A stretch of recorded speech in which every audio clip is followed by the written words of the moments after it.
The necklace. The girl was one of those pretty and charming young creatures who sometimes are born, as if by a slip of fate, into a family of clerks. She had no dowry, no expectations, no way of being known, understood, loved, married by any rich and distinguished man, so she let herself be married to a little clerk of the Ministry of Public Instruction. She dressed plainly because she could not dress well, but she was unhappy as if she had really fallen from a higher station, since with women there is neither caste nor rank, for beauty, grace, and charm take the place of family and birth. Natural ingenuity, instinct for what is elegant, a supple mind are their sole hierarchy, and often make women of the people the equals of the very greatest ladies. Mathilde suffered ceaselessly, feeling herself born to enjoy all delicacies and all luxuries. She was distressed at the poverty of her dwelling, at the bareness of the walls, at the shabby chairs, the ugliness of the curtains. All those things, which another woman of her rank would never even have been conscious, tortured her and made her angry. The sight of the little Breton peasant who did her humble housework aroused in her despairing regrets and bewildering dreams. She thought of silent antechambers hung with oriental tapestry, illumined by tall bronze candelabra, and of two great footmen in knee breeches who sleep in the big armchairs, made drowsy by the oppressive heat of the stove. She thought of long reception halls hung with ancient silk, of the dainty cabinets containing priceless curiosities, and of the little coquettish perfumed reception rooms made for chatting at 5 o'clock with intimate friends, with men famous and sought after, whom all women envy and whose attention they all desire. When she sat down to dinner, before the round table covered with the tablecloth in use 3 days, opposite her husband, who uncovered the soup tureen and declared with a delighted air, "Ah, the good soup! I don't know anything better than that." She thought of dainty dinners, of shining silverware, of tapestry that peopled the walls with ancient personages and with strange birds flying in the midst of a fairy forest, and she thought of delicious dishes served on marvelous plates, and of the whispered gallantries to which you listen with a sphinx-like smile while you're eating the pink meat of a trout or the wings of a quail. She had no gowns, no jewels, nothing. And she loved nothing but that. She felt made for that. She would have liked so much to please, to be envied, to be charming, to be sought after. She had a friend, a former schoolmate at the convent, who was rich, and whom she did not like to go see any more because she felt so sad when she came home. But one evening her husband reached home with a triumphant air and holding a large envelope in his hand. "There," said he, "there is something for you." She tore the paper quickly and drew out a printed card which bore these words: "The Minister of Public Instruction and Madame Georges Ramponneau request the honor of Monsieur and Madame Loisel's company at the Palace of the Ministry on Monday evening, January 18th. Instead of being delighted, as her husband had hoped, she threw the invitation on the table crossly, muttering, "What do you wish me to do with that?" "Why, my dear, I thought you would be glad. You never go out, and this is such a fine opportunity. I had great trouble to get it. Everyone wants to go. It is very select, and they are not giving many invitations to clerks. The whole official world will be there." She looked at him with an irritated glance and said impatiently, "And what do you wish me to put on my back?" He had not thought of that. He stammered, "Why, the gown you go to the theater in. It looks very well to me." He stopped, distracted, seeing that his wife was weeping. 2 great tears ran slowly from the corners of her eyes toward the corners of her mouth. "What's the matter? What's the matter?" he answered. By a violent effort she conquered her grief and replied in a calm voice while she wiped her wet cheeks, "Nothing, only I have no gown, and therefore I can't go to this ball. Give your card to some colleague whose wife is better equipped than I am." He was in despair. He resumed, "Come, let us see, Mathilde. How much would it cost? A suitable gown, which you could use on other occasions. Something very simple. She reflected several seconds, making her calculations and wondering also what sum she could ask without drawing on herself an immediate refusal and a frightened exclamation from the economical clerk. Finally, she replied, hesitating, "I don't know exactly, but I think I could manage it with 400 francs. He grew a little pale, because he was laying aside just that amount to buy a gun and treat himself to a little shooting next summer on the plain of Nanterre, with several friends who went to shoot larks there of a Sunday. But he said, "Very well, I will give you 400 francs, and try to have a pretty gown." The day of the ball drew near, and Madame Loisel seemed sad, uneasy, anxious. Her frock was ready, however. Her husband said to her one evening, "What is the matter? Come, you have seemed very queer these last 3 days." And she answered, "It annoys me not to have a single piece of jewelry, not a single ornament, nothing to put on. I should look poverty-stricken. I would almost rather not go at all." "You might wear natural flowers," said her husband. "They're very stylish at this time of year. For 10 francs you can get 2 or 3 magnificent roses." She was not convinced. "No, there's nothing more humiliating than to look poor among other women who are rich." "How stupid you are!" her husband cried. "Go look up your friend, Madame Forestier, and ask her to lend you some jewels. You're intimate enough with her to do that." She uttered a cry of joy. "True, I never thought of it." The next day she went to her friend and told her of her distress. Madame Forestier went to a wardrobe with a mirror, took out a large jewel box, brought it back, opened it, and said to Madame Loisel, "Choose, my dear." She saw first some bracelets, then a pearl necklace, then a Venetian gold cross set with precious stones of admirable workmanship. She tried on the ornaments before the mirror, hesitated, and could not make up her mind to part with them, to give them back. She kept asking, "Haven't you any more?" "Why, yes, look further. I don't know what you like." Suddenly she discovered in a black satin box a superb diamond necklace, and her heart throbbed with an immoderate desire. Her hands trembled as she took it. She fastened it round her throat, outside her high-necked waist, and was lost in ecstasy at her reflection in the mirror.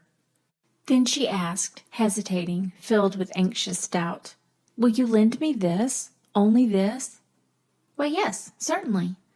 She threw her arms round her friend's neck, kissed her passionately, then fled with her treasure. The night of the ball arrived. Madame Loisel was a great success. She was prettier than any other woman present, elegant, graceful, smiling, and wild with joy. All the men looked at her, asked her name, sought to be introduced. All the attachés of the cabinet wished to waltz with her. She was remarked by the minister himself.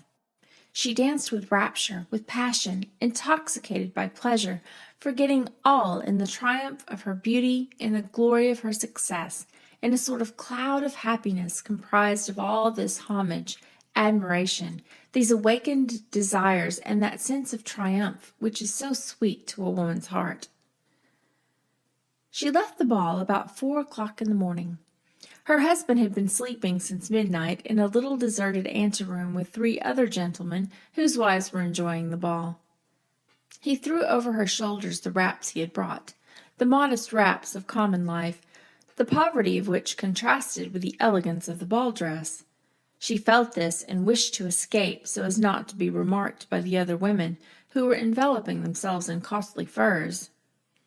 Loisel held her back, saying, "Wait a bit, you will catch cold outside. I will call a cab." But she did not listen to him and rapidly descended the stairs. When they reached the street, they could not find a carriage and began to look for one, shouting after the cabmen passing at a distance. They went towards the Seine in despair, shivering with cold. At last they found on the quay one of those ancient night cabs which, as though they were ashamed to show their shabbiness during the day, are never seen round Paris till after dark. It took them to their dwelling in the Rue de Martyrs, and sadly they mounted the stairs to their flat.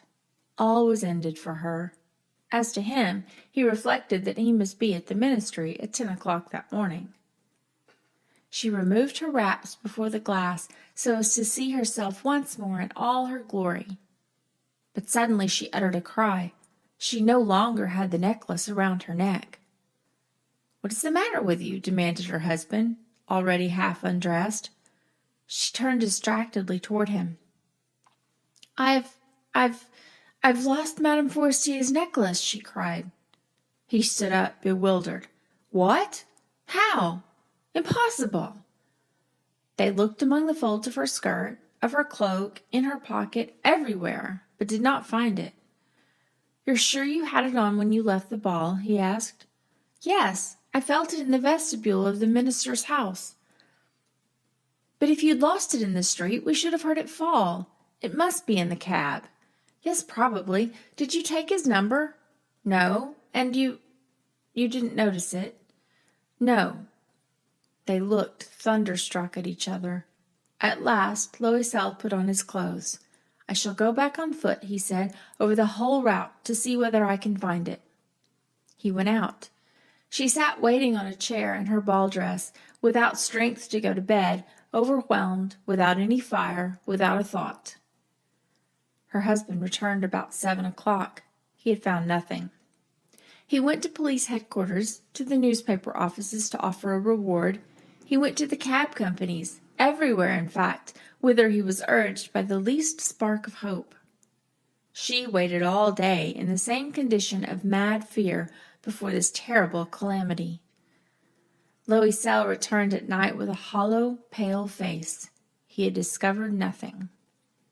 "You must write to your friend," said he, "that you have broken the clasp of her necklace and that you are having it mended. That will give us time to turn round." She wrote at his dictation. At the end of the week they had lost all hope. Loisel, who had aged 5 years, declared, "We must consider how to replace that ornament." The next day they took the box that had contained it and went to the jeweler whose name was found within. He consulted his books. "It was not I, madame, who sold that necklace. I must simply have furnished the case." Then they went from jeweler to jeweler, searching for a necklace like the other, trying to recall it, both sick with chagrin and grief. They found in a shop at the Palais Royal a string of diamonds that seemed to them exactly like the one they had lost. It was worth 40,000 francs. They could have it for 36. So they begged the jeweler not to sell it for 3 days, and they made a bargain that he should buy it back for 34,000 francs in case they should find the lost necklace before the end of February. Loisel possessed 18,000 francs which his father had left him. He would borrow the rest. He did borrow, asking 1,000 francs of one, 500 of another, 5 louis here, 3 louis there. He gave notes, took up ruinous obligations, dealt with usurers and all the race of lenders.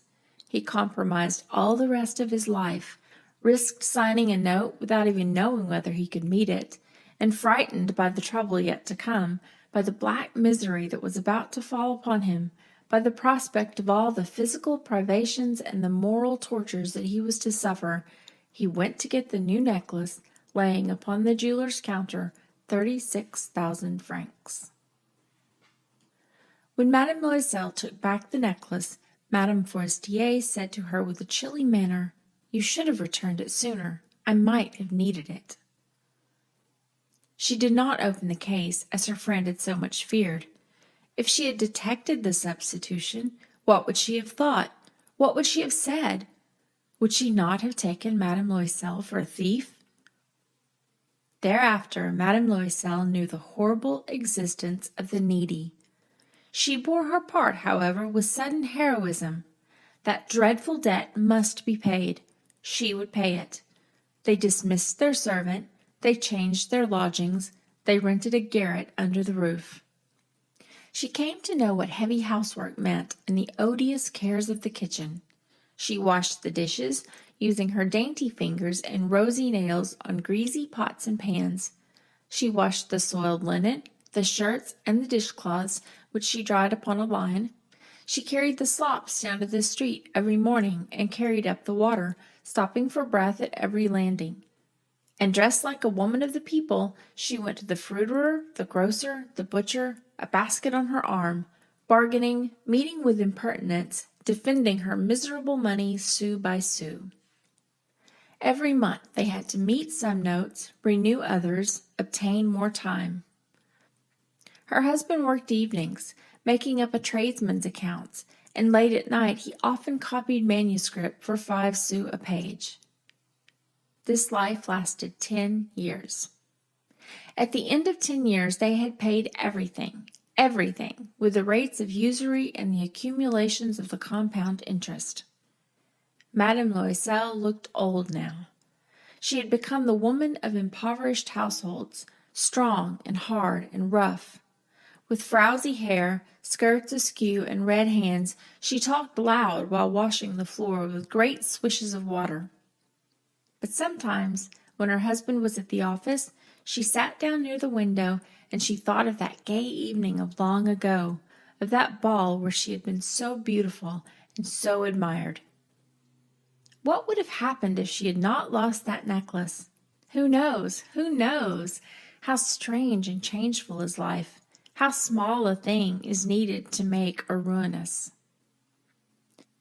But one Sunday, having gone to take a walk in the Champs-Élysées to refresh herself after the labors of the week, she suddenly perceived a woman who was leading a child. It was Madame Forestier, still young, still beautiful, still charming. Madame Loisel felt moved. Should she speak to her? Yes, certainly.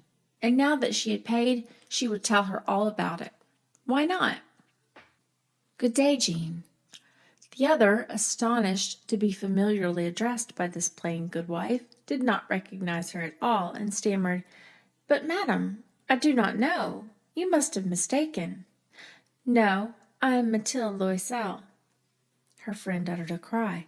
Why, my poor Mathilde, how you are changed! Yes, I have had a pretty hard life since I last saw you, and great poverty, and that because of you. Of me? How so? Do you remember that diamond necklace you lent me to wear to the ministerial ball? Yes. Well? Well, I lost it. What do you mean? You brought it back. I brought you back another exactly like it, and it has taken us 10 years to pay for it. You can understand that it was not easy for us who had nothing. At last it is ended, and I am very glad. Madame Forestier had stopped. You say that you bought a necklace of diamonds to replace mine? Yes, you never noticed it then. They were very similar. And she smiled with a joy that was at once proud and ingenuous. Madame Forestier, deeply moved, took her hands. Oh, my poor Mathilde. Why, my necklace was paste. It was worth at most only 500 francs.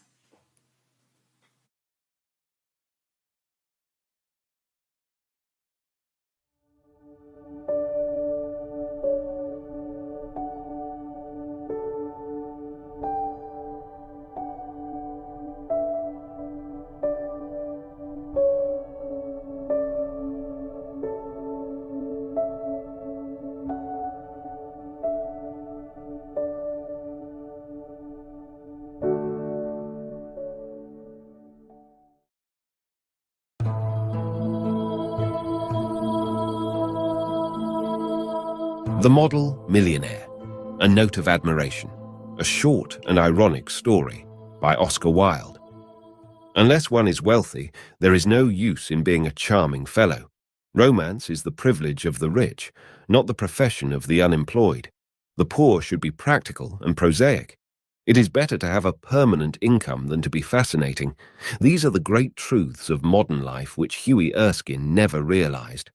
Poor Hughie! Intellectually, we must admit, he was not of much importance. He never said a brilliant or even an ill-natured thing in his life. But then he was wonderfully good-looking, with his crisp brown hair, his clear-cut profile, and his grey eyes.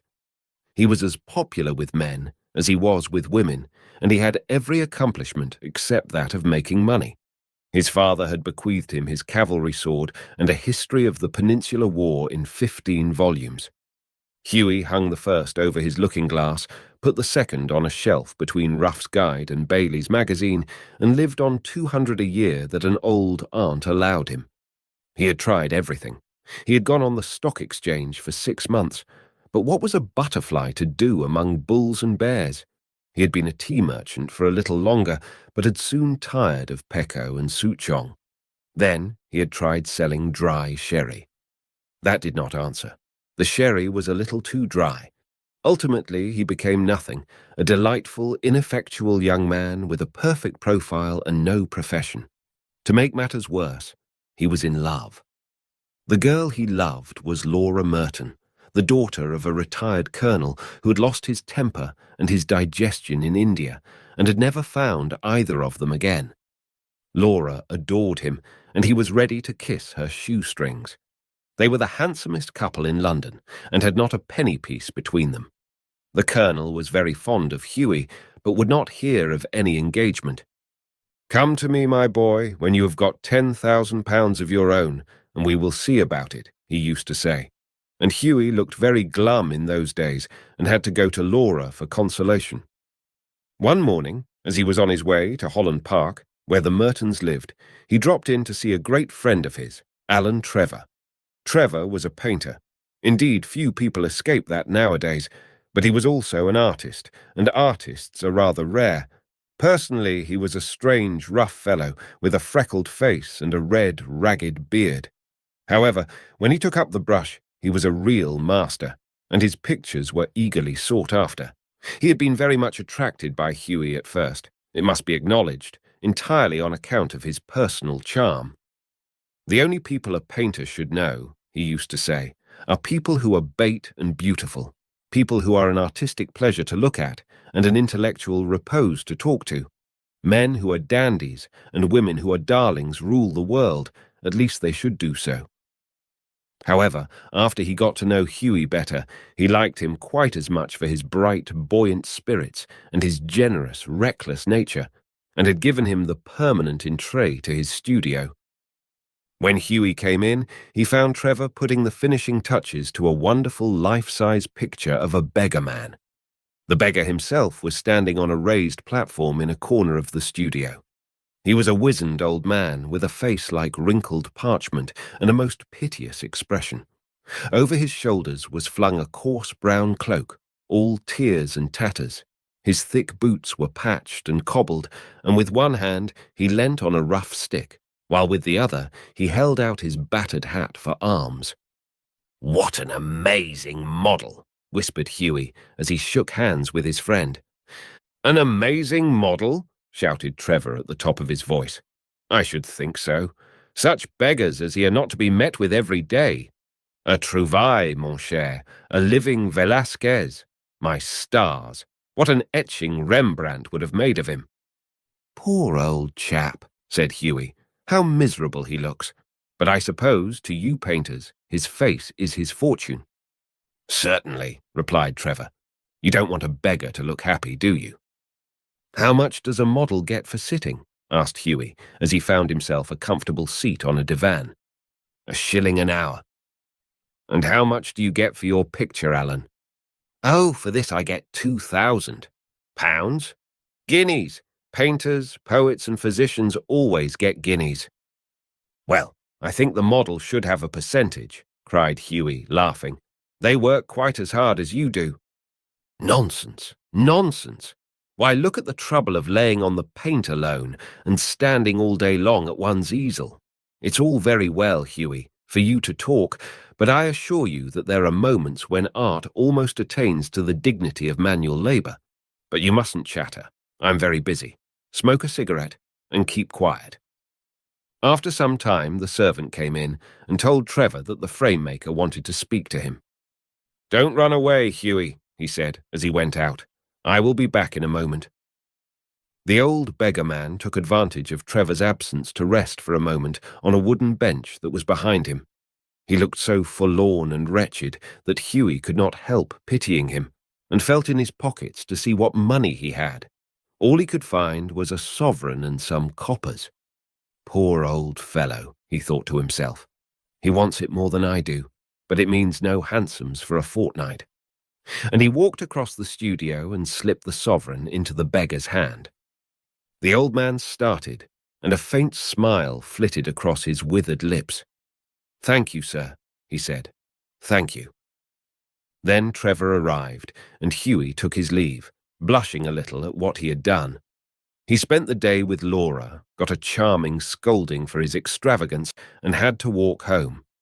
That night, he strolled into the Pallet Club about 11 o'clock and found Trevor sitting by himself in the smoking room drinking hock and seltzer. "Well, Alan, did you get the picture finished all right?" he said as he lit his cigarette. "Finished and framed, my boy," answered Trevor. "And by the by, you have made a conquest. That old model you saw is quite devoted to you. I had to tell him all about you, who you are, where you live, what your income is, what prospects you have." "My dear Alan," cried Hughie, "I shall probably find him waiting for me when I go home.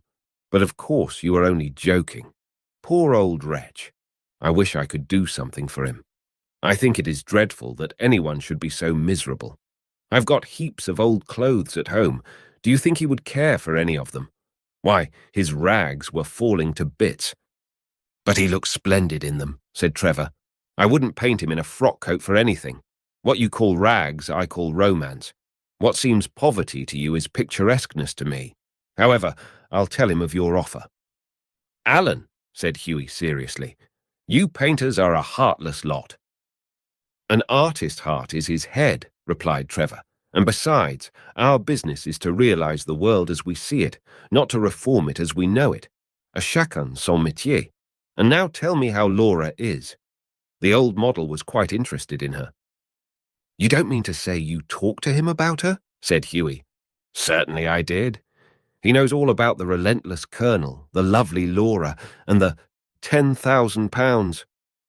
"You told that old beggar all my private affairs?" cried Hughie, looking very red and angry. "My dear boy," said Trevor, smiling, "that old beggar, as you call him, is one of the richest men in Europe. He could buy all London tomorrow without overdrawing his account. He has a house in every capital, dines off gold plate, and can prevent Russia going to war when he chooses." "What on earth do you mean?" exclaimed Hughie. "What I say," said Trevor. "The old man you saw today in the studio was Baron Hausberg. He is a great friend of mine, buys all my pictures and that sort of thing, and gave me a commission a month ago to paint him as a beggar. Que voulez-vous? La fantaisie d'un millionnaire. And I must say he made a magnificent figure in his rags, or perhaps I should say in my rags. They are an old suit I got in Spain." "Baron Hausberg," cried Hughie. "Good heavens! I gave him a sovereign." And he sank into an armchair, the picture of dismay. "Gave him a sovereign!" shouted Trevor, and he burst into a roar of laughter. "My dear boy, you'll never see it again. Son affaire, c'est l'argent des autres." "I think you might have told me, Alan," said Hughie sulkily, "and not have let me make such a fool of myself." "Well, to begin with, Hughie," said Trevor, "it never entered my mind that you went about distributing alms in that reckless way. I can understand you're kissing a pretty model, but you're giving a sovereign to an ugly one. By Jove, no. Besides, the fact is that I really was not at home today to anyone, and when you came in, I didn't know whether Hausberg would like his name mentioned. You know he wasn't in full dress." "What a duffer he must think me," said Hughie. "Not at all. He was in the highest spirits after you left, kept chuckling to himself and rubbing his old wrinkled hands together. I couldn't make out why he was so. Interested to know all about you, but I see it all now. He'll invest your sovereign for you, Hughie, pay you the interest every 6 months, and have a capital story to tell after dinner." "I am an unlucky devil," growled Hughie. "The best thing I can do is to go to bed, and my dear Alan, you mustn't tell anyone. I shouldn't dare show my face in the Row." "Nonsense. It reflects the highest credit on your philanthropic spirit, Hughie. And don't run away. Have another cigarette, and you can talk about Laura as much as you like." However, Hughie wouldn't stop, but walked home feeling very unhappy and leaving Alan Trevor in fits of laughter. The next morning, as he was at breakfast, the servant brought him up a card on which was written Monsieur Gustave Naudin, de la part de Monsieur le Baron Hausberg. "I suppose he has come for an apology," said Hughie to himself, and he told the servant to show the visitor up. An old gentleman with gold spectacles and grey hair came into the room and said, in a slight French accent, "Have I the honour of addressing Monsieur Erskine?" Hughie bowed. "I have come from Baron Hausberg," he continued. "The Baron—" "I beg, sir, that you will offer him my sincerest apologies," stammered Hughie. "The Baron," said the old gentleman with a smile, "has commissioned me to bring you this letter." And he extended a sealed envelope. On the outside was written, "A wedding present to Hugh Erskine and Laura Merton from an old beggar," and inside was a cheque for £10,000. When they were married, Alan Trevor was the best man, and the Baron made a speech at the wedding breakfast. "Millionaire models," remarked Alan, "are rare enough, but by Jove, model millionaires are rarer still."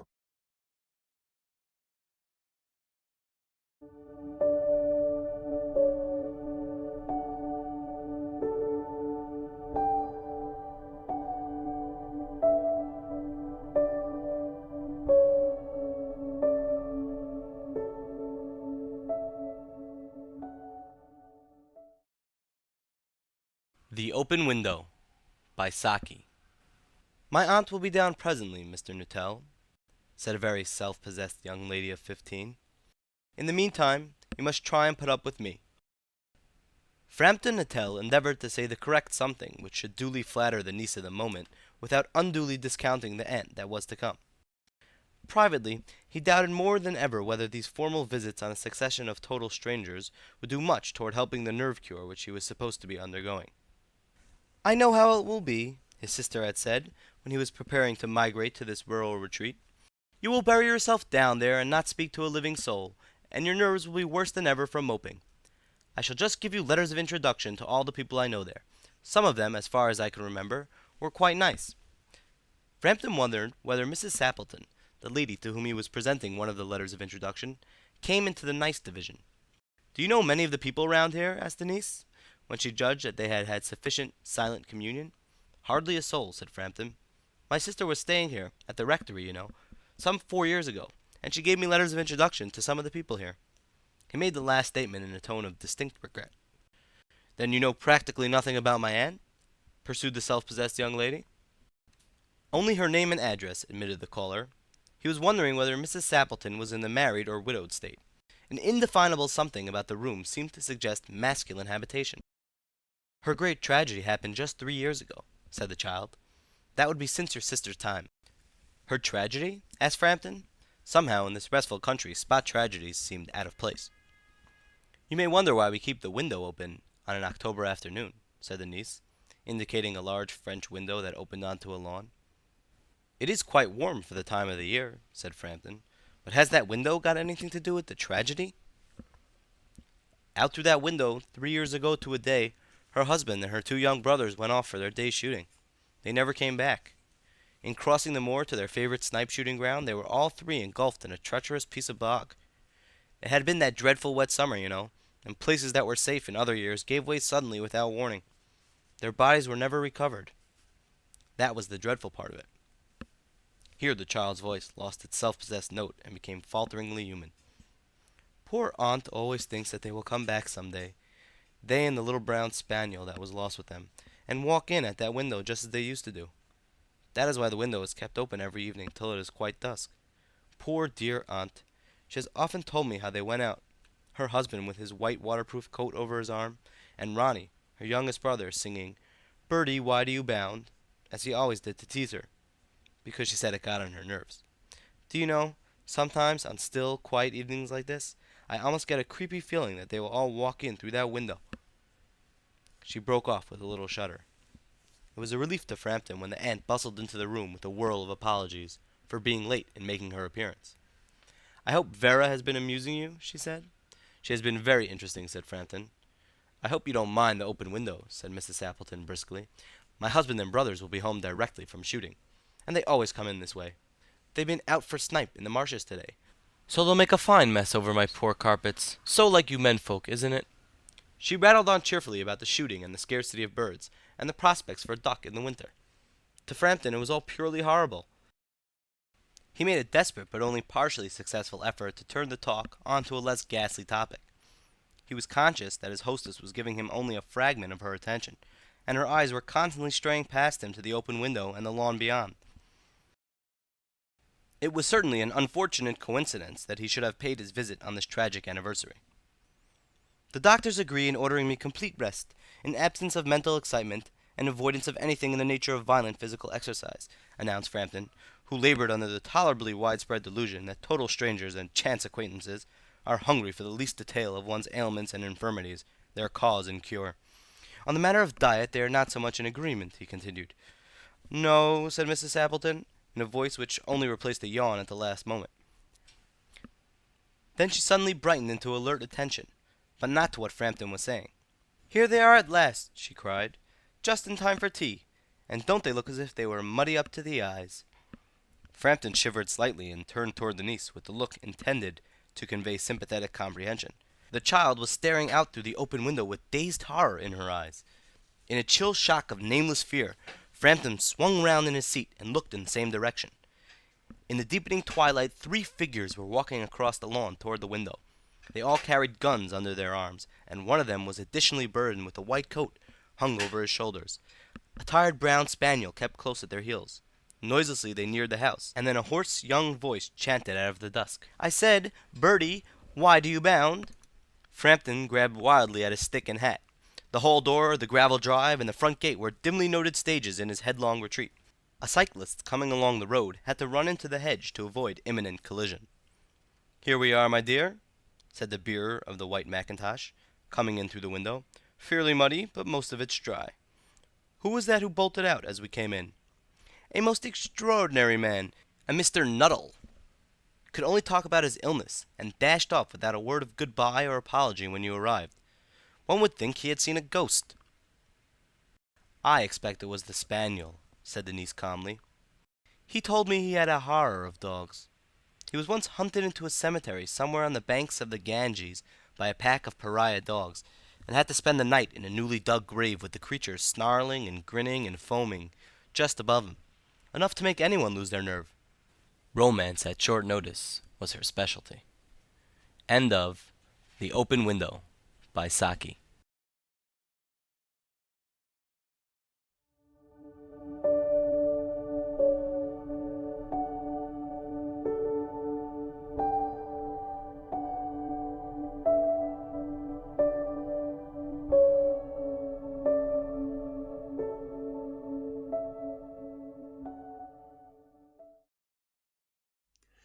The Darling by Anton Chekhov. Olenka, the daughter of the retired collegiate assessor, Plemyanikov, was sitting in her back porch, lost in thought. It was hot, the flies were persistent and teasing, and it was pleasant to reflect that it would soon be evening. Dark rain clouds were gathering from the east and bringing from time to time a breath of moisture in the air. Kukin, who was the manager of an open-air theatre called Le Tivoli, and who lived in the lodge, was standing in the middle of the garden looking at the sky. "Again," he observed despairingly. "It's going to rain again. Rain every day, as though to spite me. I might as well hang myself. It's ruin. Fearful losses every day." He flung up his hands and went on, addressing Olenka. "There, that's the life we lead, Olga Semyonovna. It's enough to make one cry. One works and does one's utmost, one wears oneself out, getting no sleep at night, and racks one's brain what to do for the best. And then what happens? Well, to begin with, one's public is ignorant, boorish. I give them the very best operetta, a dainty masque, first-rate music-hall artists. But you suppose that's what they want? They don't understand anything of that sort. They want a clown. What they ask for is vulgarity. And then look at the weather. Almost every evening it rains. It started on the 10th of May, and it's kept up all May and June. Simply awful. The public doesn't come. But I have to pay the rent just the same, and pay the artists." The next evening the clouds would gather again, and Kukin would say with an hysterical laugh, Well, rain away then, flood the garden, drown me, damn my luck in this world and the next. Let the artists have me up, send me to prison, to Siberia, the scaffold, ha! And next day the same thing. Olenka listened to Kukin with silent gravity, and sometimes tears came into her eyes. In the end his misfortunes touched her. She grew to love him. He was a small, thin man with a yellow face and curls combed forward on his forehead. He spoke in a thin tenor. As he talked, his mouth worked on one side, and there was always an expression of despair on his face. Yet he aroused a deep and genuine affection in her. She was always fond of someone, and she could not exist without loving. In earlier days she had loved her papa, who now sat in a darkened room breathing with difficulty. She had loved her aunt, who used to come every other year from Bryansk, and before that, when she was at school, she had loved her French master. She was a gentle, soft-hearted, compassionate girl, with mild, tender eyes and very good health. At the sight of her full rosy cheeks, her soft white neck with a little dark mole on it, and the kind, naive smile which came to her face when she listened to anything pleasant, men thought, yes, not half bad, and smiled too, while lady visitors could not refrain from seizing her hand in the middle of a conversation, exclaiming in a gush of delight, "You darling!" The house in which she lived from her birth upwards, and which was left in her father's will, was at the extreme end of town, not far from the Tivoli. In the evenings and at night she could hear the band playing, and the crackling and banging of fireworks, and it seemed to her that it was Kukin struggling with his destiny, storming the entrenchments of his chief foe, the indifferent public. There was a sweet thrill in her heart. She had no desire to sleep, and when she returned home at daybreak she tapped softly at her bedroom window, and showing him only her face and one shoulder through the curtain, she gave him a friendly smile. He proposed to her, and they were married. And when he had a closer view of her neck and her plump, fine shoulders, he threw up his hands and said, "You darling!" He was happy, but as it rained on the day and night of his wedding, his face still retained an expression of despair. They got on well together. She was to sit in his office, to look after things in the Tivoli, to put down the accounts and pay the wages. And her rosy cheeks, her sweet, naive, radiant smile were to be seen now at the office window, now at the refreshment bar, or behind the scenes of the theatre. And already she used to say to her acquaintances that the theatre was the chief and most important thing in life, and it was only through the drama that one could derive true enjoyment and become cultivated and humane. "But do you suppose the public understands that?" she used to say. "What they want is a clown. Yesterday we gave Faust Inside Out, and almost all the boxes were empty. But if Vanitchka and I had been producing some vulgar thing, I assure you that the theatre would have been packed. Tomorrow Vanitchka and I are doing Orpheus in Hell. Do come." And what Kukin said about the theatre and the actors she repeated. Like him, she despised the public for their ignorance and their indifference to art. She took part in the rehearsals, she corrected the actors, she kept an eye on the behaviour of the musicians, and when there was an unfavourable notice in the local paper, she shed tears, and then went to the editor's office to set things right. The actors were fond of her, and used to call her Vanitchka and I, and the darling. She was sorry for them, and used to lend them small sums of money, and if they deceived her, she used to shed a few tears in private, but did not complain to her husband. They got on well in the winter, too. They took the theatre in the town for the whole winter, and let it for short terms to a little Russian company, or to a conjurer, or to a local dramatic society. Olenka grew stouter, and was always beaming with satisfaction, while Kukin grew thinner and yellower, and continually complained of their terrible losses, although he had not done badly all the winter.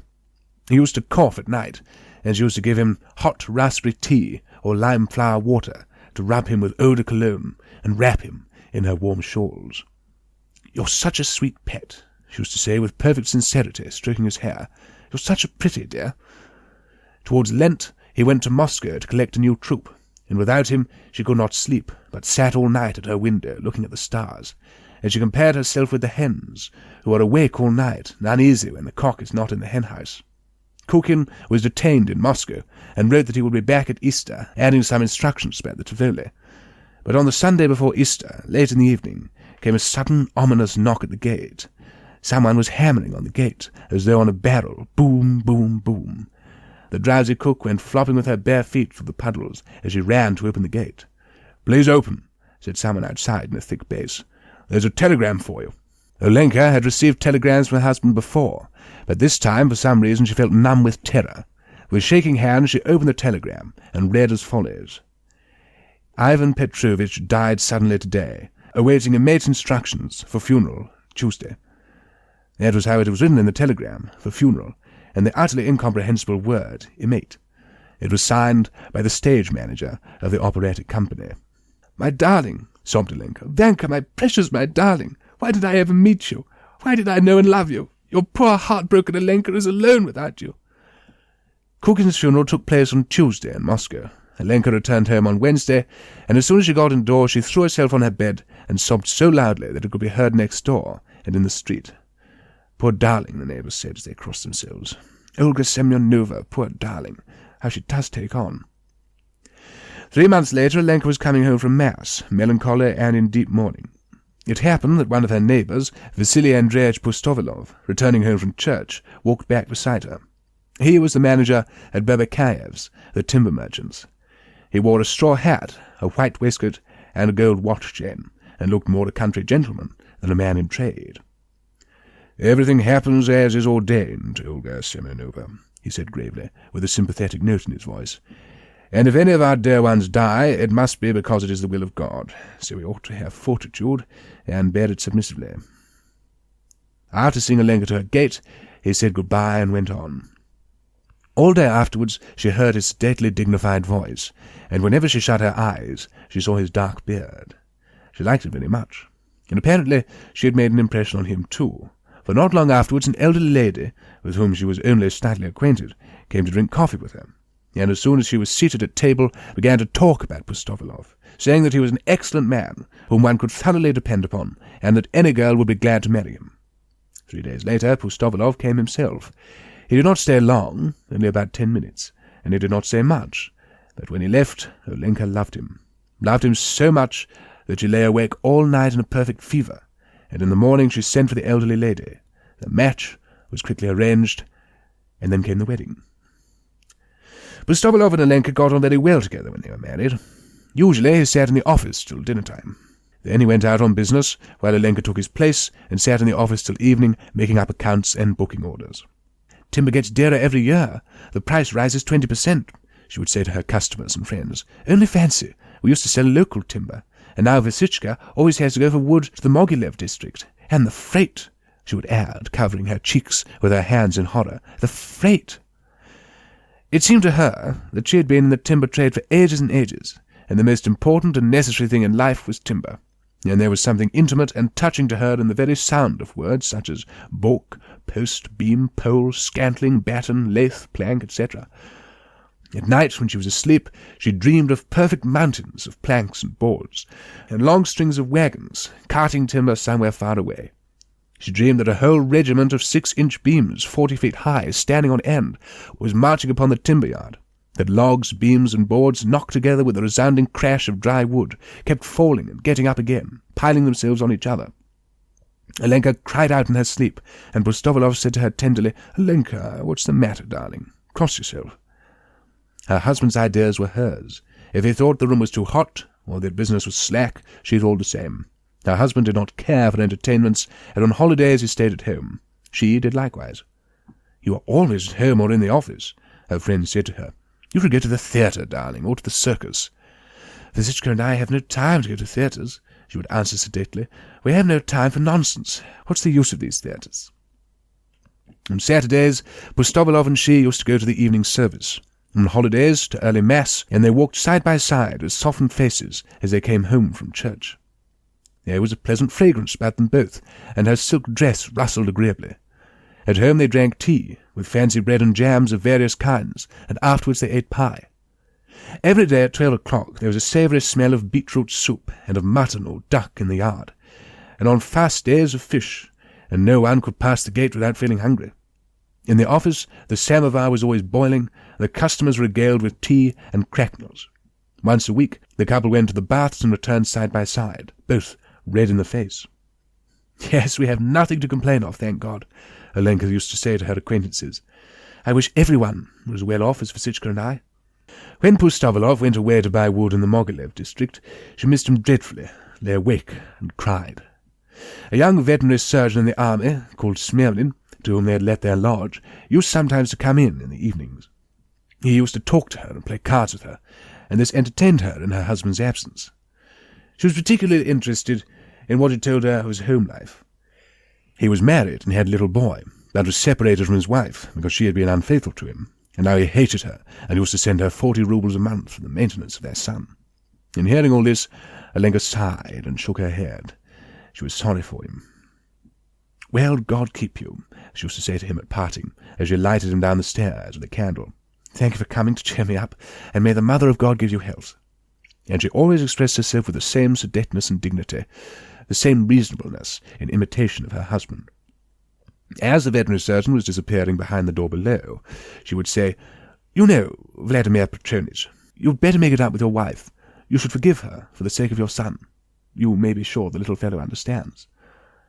And when Pustovalov came back, she told him in a low voice about the veterinary surgeon and his unhappy home life, and both sighed and shook their heads and talked about the boy, who no doubt missed his father.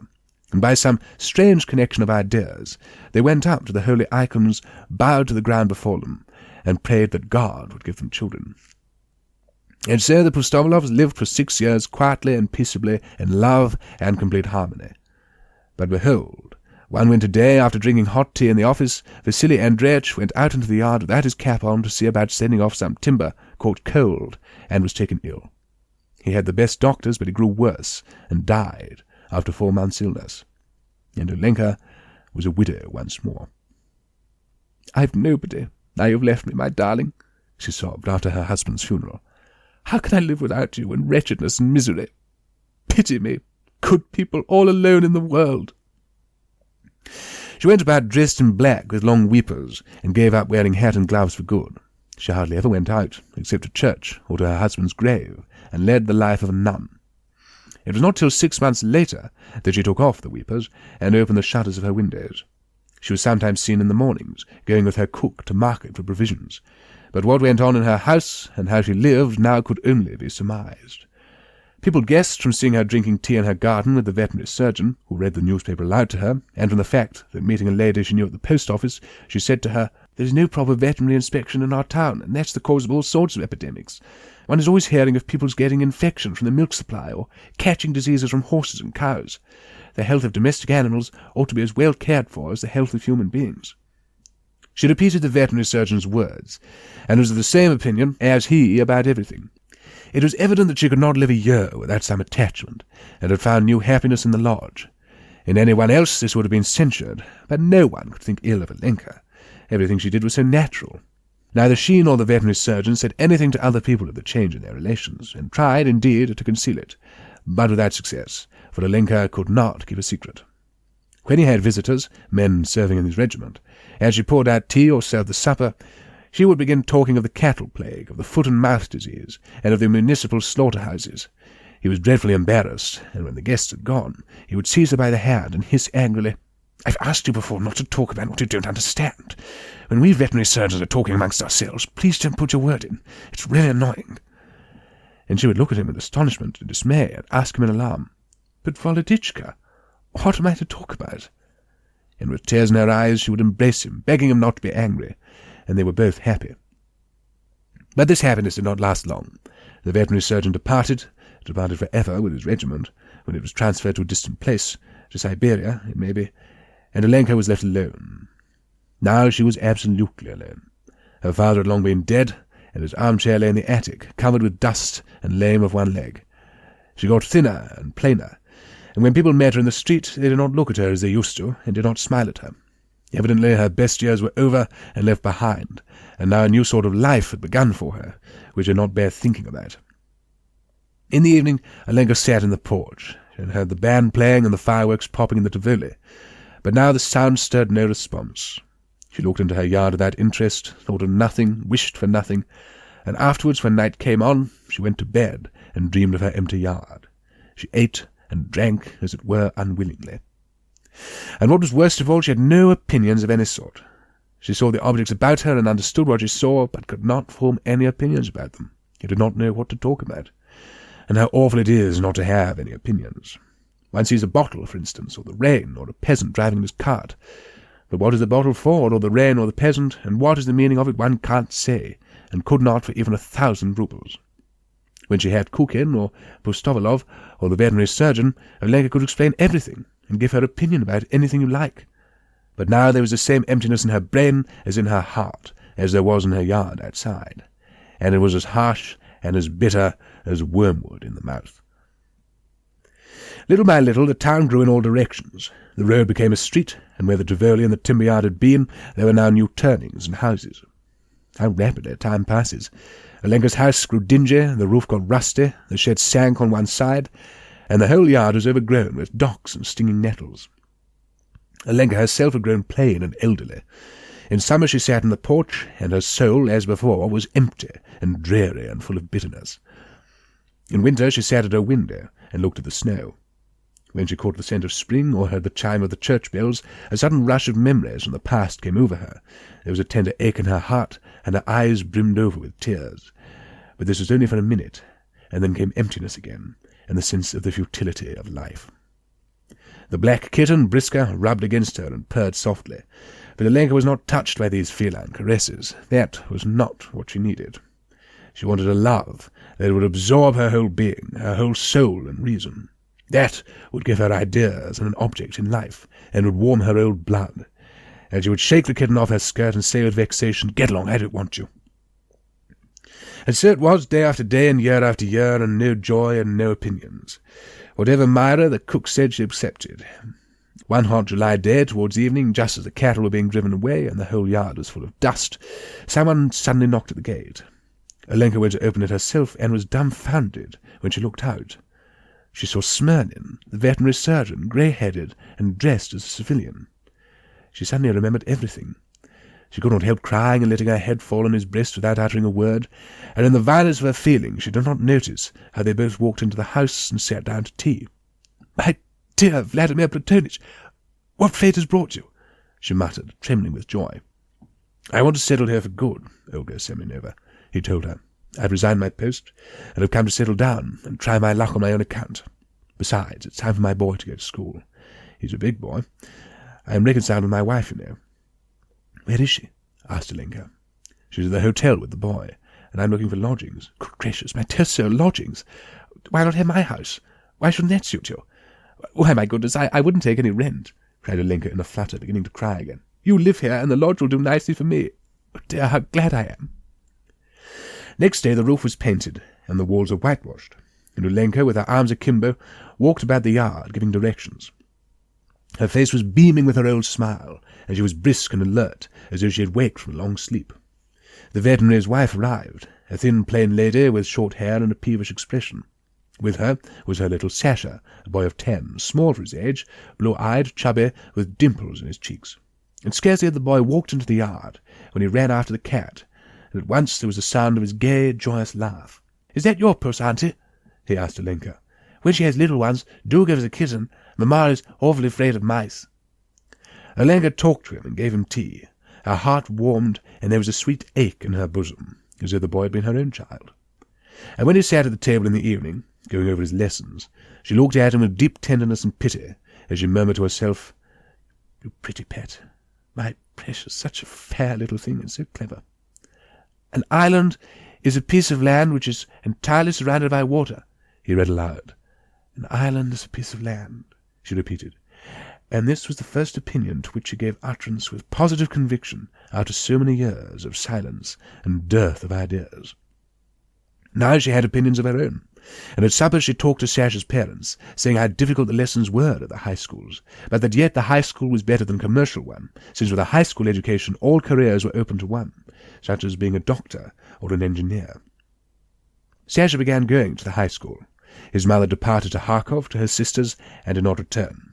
His father used to go off every day to inspect cattle, and would often be away from home for 3 days together, and it seemed to Olenka as though Sasha was entirely abandoned, that he was not wanted at home, that he was being starved, and she carried him off to her lodge and gave him a little room there. And for 6 months Sasha had lived in the lodge with her. Every morning Olenka came into his bedroom and found him fast asleep, sleeping noiselessly with his hand under his cheek. She was sorry to wake him. "Sashenka," she would say mournfully, "get up, darling, it's time for school." He would get up, dress, and say his prayers, and then sit down to breakfast, drink 3 glasses of tea, and eat 2 large cracknels and a half of a buttered roll. All this time he was hardly awake, and a little ill-humoured in consequence. "You don't quite know your fables, Sashenka," Alenka would say, looking at him as though he were about to set off on a long journey. "What a lot of trouble I have with you.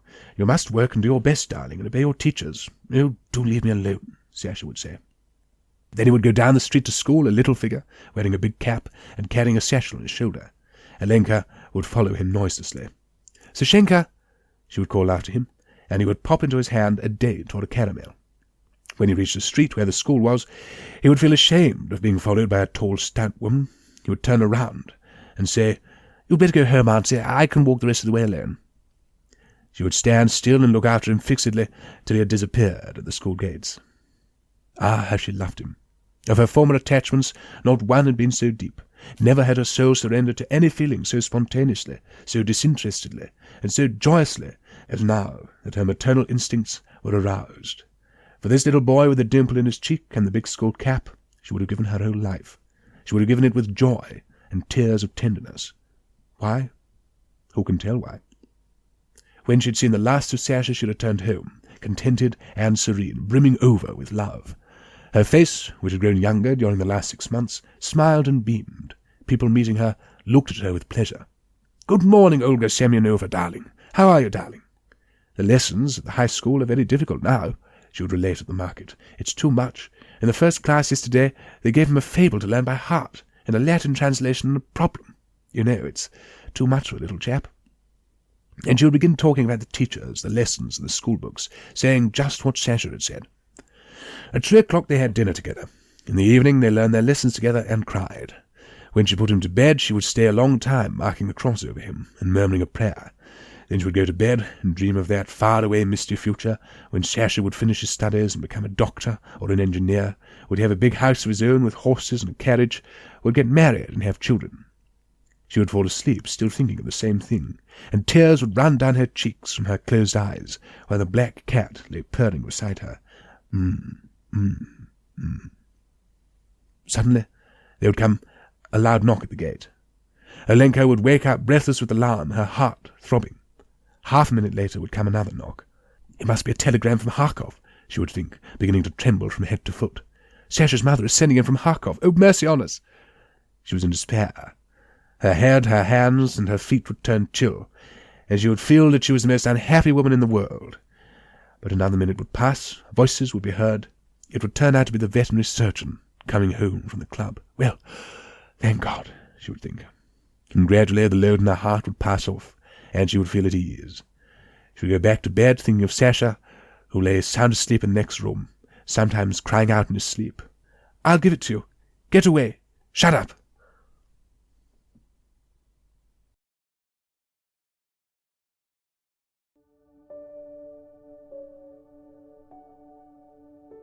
If these stories helped you relax, please subscribe to Sleep Tales Audiobooks. Give us a like and share your thoughts in the comments. Your support helps us bring more peaceful tallies to you. Sweet dreams.